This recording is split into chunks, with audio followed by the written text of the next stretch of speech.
আসসালামু আলাইকুম বন্ধুরা, welcome to explain by Hasin. তো আজ আমি ওয়ান পাঁচ মিনিটেই ওভা এক্সপ্লেন করব। এন্ড अगेन যদি আপনারা জানেন না যে ওভা বলতে কি, তো আমার অ্যাটাক ও টাইটানে ওভা এক্সপ্লেন ভিডিওতে আমি বলে রেখেছি যে ওভা আসলে কি, সেটার লিংক আমি ডিসক্রিপশনে দিয়ে রেখেছি। তো এপিসোডের শুরুতে আমরা দেখি যে সাইটামা একটি সিনেমা দেখছিল তাই টিভিতে, এবং সেই মুভিতে একটি স্টকারের ব্যাপারে বলা হয়েছিল। আর এটা দেখে সাইটামাও ভাবে হ্যাঁ এটা হতে পারে যে হয়তো কেউ আমার উপরে নজর রেখে আছে। আর অন্যদিকে আমরা দেখি যে সত্যি জেনোস তার উপরে নজর রেখেছিল।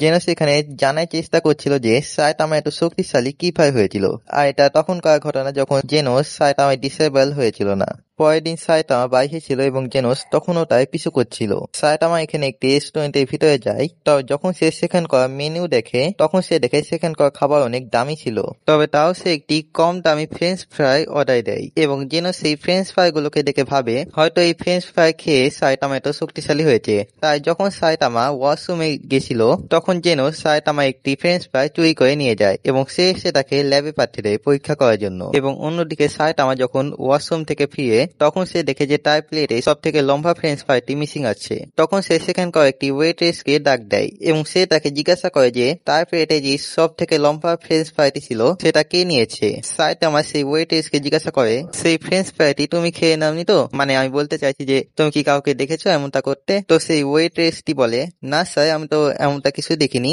আমি কি ম্যানেজারকে এই কথাটি বলবো। তো সাইটামা বলে না থাক। এখানে সাইটামা মনে হচ্ছিল যে সত্যি কেউ তাই পিছু করছে। এই জন্য সাইটামা তাই অ্যাপার্টমেন্টের বাইরে লুকিয়েছিল সেই স্টকারকে ধরার জন্য। তবে এইদিকে তাই স্টকার জেনোস একটি ফ্লাইওভারে বসে তার উপরে নজর রাখছিল। আর এখানে জেনোস ভাবছিল যে কি করছে, এটা কি কোনো স্পেশাল ট্রেনিং নাকি। তবে তখন জেনোসের কাছে একটি কল আছে যে জেনোস যেই ফ্রেঞ্চ ফ্রাইটিকে পরীক্ষা করার জন্য দিয়েছিল তার ফলাফল চলে এসেছে। তো জেনোস সেই ফলাফলটিকে দেখার জন্য চলে যায়। আর অন্যদিকে একটি ভিলেন শহরে আক্রমণ করে দিয়েছিল। তখন সেখানে সাইটামা আসে, আর সাইটামাকে দেখে সেই ভিলেনটি বলে ও সাইটামা, আমার কথা মনে আছে। তো সাইটামা বলে না মনে নেই। তো সেই ভিলেনটি বলে আমরা এই আগেরবারও মুখোমুখি হয়েছিলাম, এবং যখন থেকে তুমি আমাকে হারিয়েছো আমি একটি মস্তাই হয়ে গেছি, আর আমি এতদিন তোমাকেই খুঁজছিলাম তোমার সাথে আবার ফাইট করবো বলে। তো এখানে সাইটামা মনে করতে থাকে যে এটাই হয়তো সেই স্টকার যেটাই ফ্রেঞ্চ ফ্রাই নিয়েছে। তাই এখানে সাইটামা বলে আচ্ছা বেটা, তো ওটা তুই ছিলি, থাম, তুই তো একটা ব্যবস্থা করতে হবে। আর এখানে সাইটামা এত সিরিয়াস লুক দেখে সেই ভিলেনের মেকআপ তার মুখ থেকে উঠে যেতে লাগে। অন্যদিকে জেনোস সেই ফ্রেঞ্চ ফ্রাই ফলাফল দেখে অনেক হতাশ হয়েছিল, কারণ সেটি একটি সাধারণ ফ্রেঞ্চ ফ্রাই ছিল। এখানে জেনোস ভাবতে থাকে আচ্ছা সাইটামা কি আমার মতন একটি সাইবোর্গ। এবং অন্যদিকে আমরা সাইটামার সিন দেখি যে ভাবছিল যে সে এতদিন এই হিরোর কাজটি করেছে, কিন্তু তাও সে এখনো কাউর বাহবা পায়নি, এবং কি সে এতদিনে তার কোনো ফ্যানকেও নোটিস করেনি। তবে তখন তার জেনোসের কথা মনে পড়ে যে তাকে নিজেই ডিসাইবল বানাতে বলেছিল। তো এরপর আমরা জেনোসকে দেখি যে সাইটামার বাড়িতে গেছিল। Sensei, sir! আর এখানে সাইটামা জেনোসকে দেখে বলে তো তুমি সত্যি চলে এসেছো। জেনোসকে আমরা কিছু অপরাধীদের গ্যাং এর সামনে দাঁড়িয়ে থাকতে দেখি, এবং তাদের লিডার ডন বাচিনো জেনোসকে বলছিল যদি তুমি এই চাবিটি চাও তাহলে তুমি এই লোকটি সম্পর্কে যা কিছু জানো তা আমাদেরকে বলো। আর এখানে আমরা দেখি যে ডন বাচিনোর কাছে সাইটামার বাড়ি চাবি ছিল। তো এখানে জেনোস তাদেরকে সকল ঘটনা বলতে শুরু করে। এখানে আমরা আগের ঘটনা দেখি যেখানে জেনোস আর সাইটামা গরম পানিতে গোসল করতে এসেছিল। গোসল শেষে সাইটামা মাসাজ চেয়ারে বসে মাসাজ নিচ্ছিল, আর সেখানে জেনোসও দাঁড়িয়েছিল। এখানে সাইটামা জেনোসকে বলে তুমি যদি চাও তাহলে তুমি ঘরে যেতে পারো, তবে হ্যাঁ একটা কথা মনে রেখো, এই চাবিতে হাইও না। কিন্তু তাও জেনোস সাইটামার জন্য অপেক্ষা করে, আর এরপর তারা দুজনে একসাথে বাড়ি যেতে থাকে। এখানে জেনোস সাইটামার মাথায় দিকে তাকাচ্ছিল। সাইটামা এই জিনিসটিকে নোটিস করে বলে তুমি কি আবার আমার মাথায় দিকে তাকাচ্ছ। জেনোস না বলে, এবং যখন তারা বাড়ির দিকে এগোচ্ছিল তখন সাইটামা একটি দোকানে হটপটে একটি পোস্টার দেখে। সেটা দেখে সাইটামার মাথাতে হটপট বানানোর চিন্তা আছে। তো হটপট বানানোর জন্য তাদের কিছু জিনিসের প্রয়োজন ছিল, এবং এখানে চিকেনের উপরে সেল চলছিল, তবে তা সেখানে সময় মতো যেতে পারবে না।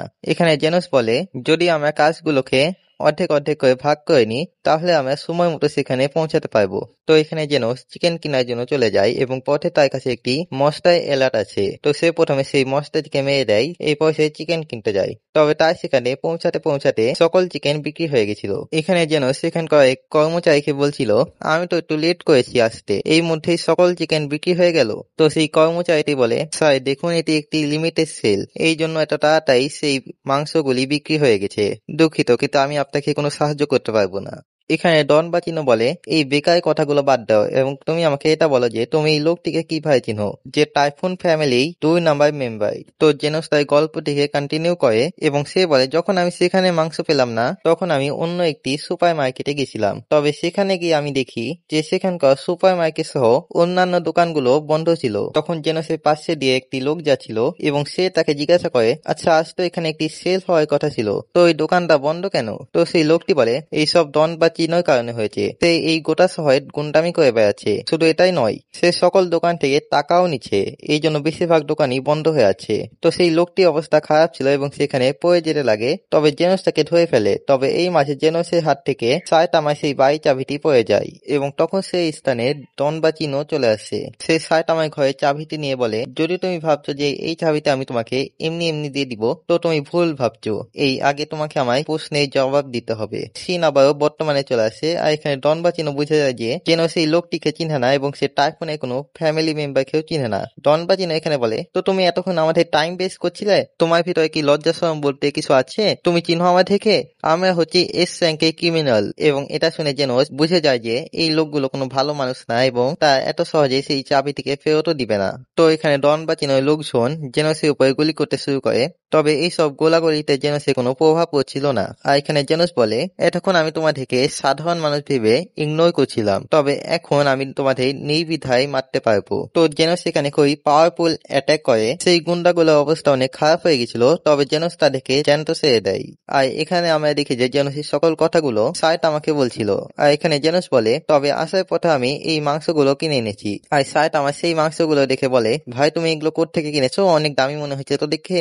তবে যাই হোক, তা ওই মাংস দিয়েই হটপট বানায় এবং খাই। তো আশা করছি আপনাদের ভিডিওটি ভালো লেগেছে। যদি ভালো লেগে থাকে তাহলে লাইক করবেন, শেয়ার করবেন এবং চ্যানেলে নতুন হয়ে সাবস্ক্রাইব করে পাশে থাকা বেল আইকনটি অন করে দিবেন। দেখা হচ্ছে পরে, বাই, আল্লাহ হাফিজ।